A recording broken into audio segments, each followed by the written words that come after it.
की रक्षा करेंगे। ये हमारे बहुजन समाज को बहुत समझने वाली बात है कि हमारे जो मसीहा सवाल कर रहा हूँ, आप बताइए। वो उनसे पूछ रहा हूँ कि आज पीडीए की याद आ रही है।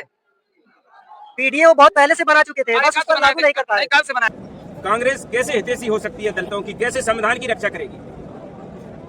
सर उनका कहना है कि जब भी बीएसपी की सरकार बनी है तो केवल दलितों की बात की जाती है, ज्यादातर चमार ही आगे रहते हैं और सब कहाँ जाते हैं। बहन जी, सर्व समाज के साथ संवैधानिक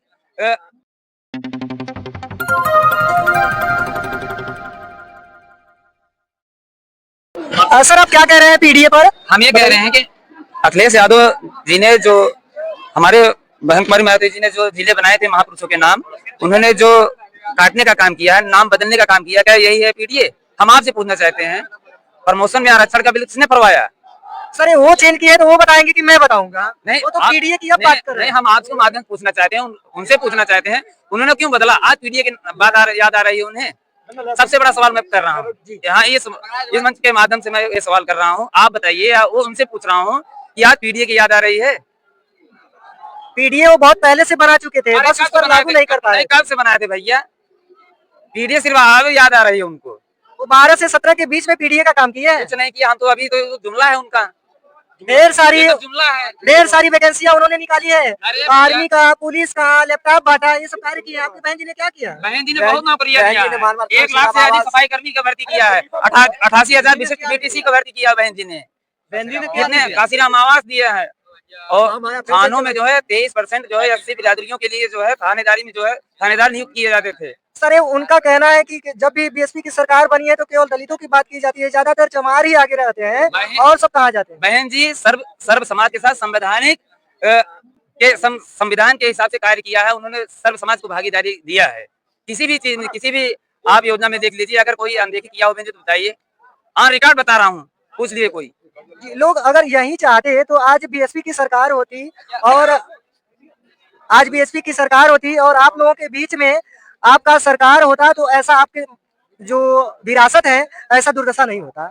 सर आप कांग्रेस के लिए क्या कह रहे हैं? तो कांग्रेस कहती है, आज ढिंढोरा पीटती है, कहती है कि हम संविधान की रक्षा करेंगे। ये हमारे बहुजन समाज को बहुत समझने वाली बात है कि हमारे जो मसीहा करोड़ों करोड़ों शोषितों, दलितों, पीड़ितों के, नारी को के मुक्तिदाता, जिन्होंने सभी को नारी और शूद्र समाज के लिए जीने का अधिकार दिया, खाने पीने उठने बैठने तक का अधिकार नहीं था।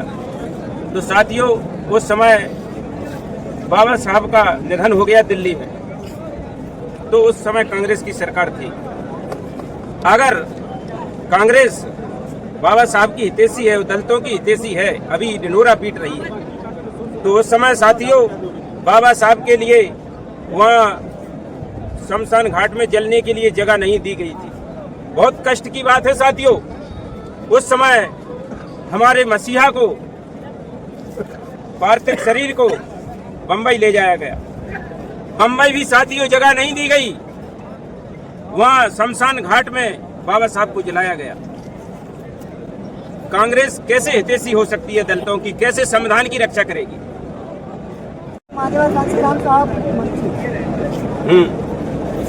सही कहा।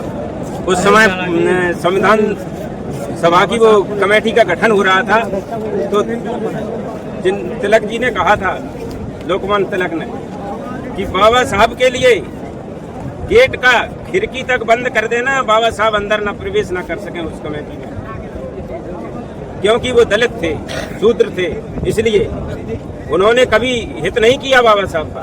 और उसके बाद बाबा साहब को वहाँ बम्बई ले जाया गया, पार्थिव शरीर को, तो वहाँ का खर्चा भी उनके परिवार को उठाना पड़ा। ये बहुत कष्ट की बात है साथियों। इसलिए बहुजन समाज को जागना होगा और इस बार 2027 में बसपा को जिताना होगा, तब हमारे समाज का उद्धार हो सकता है, वरना कुछ होने वाला नहीं है। जय भीम, नमो बुद्धाय। देख रहे हैं कि बहुजन समाज पार्टी के कार्यकर्ता एक आधार में यहाँ पर मौजूद हैं और सभी कार्यकर्ताओं से हमने आपको रूबरू कराया और सभी कार्यकर्ता 27 में मन बना लिए हैं कि बहुजन समाज पार्टी का सरकार बने।